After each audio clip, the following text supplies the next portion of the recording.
Lucy discovered in horror that several companions traveling with her were actually murdering and disposing of bodies. She let out a scream immediately. Realizing she'd been spotted, Lucy grabbed her gear and fled in panic. Soon reaching the edge of a cliff, she started climbing up without hesitation. As a rock-climbing enthusiast, she knew that running on flat ground would only get her caught. Her only chance was to climb. The pursuer was right behind her, climbing quickly and closing the distance. Lucy was in a very dangerous situation. Her foot had already been grabbed, but since the pursuer was directly below her, Lucy kicked him as hard as she could, sending him tumbling down. The others below were stunned and decided to retreat for now, vowing to capture Lucy later. After taking a brief rest, Lucy pulled out her map to check her route. She decided to keep climbing upward. The wind brushed against her face, but her expression was filled with determination. She didn't notice that a venomous snake had appeared near her left hand. When her palm felt something was wrong, she froze completely, cold sweat dripping down her face. She stayed perfectly still as the snake slithered across the back of her hand. Thankfully, the snake was just passing by. After surviving this close call, Lucy continued her ascent. Meanwhile, the criminals were still scheming, determined not to let her escape.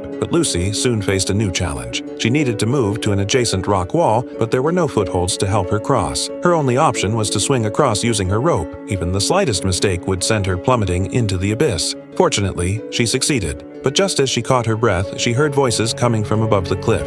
It turned out the criminals had taken a different route and were already waiting at the top. They tried to lure Lucy upward, even tossing a rope down for her to use. What would Lucy do?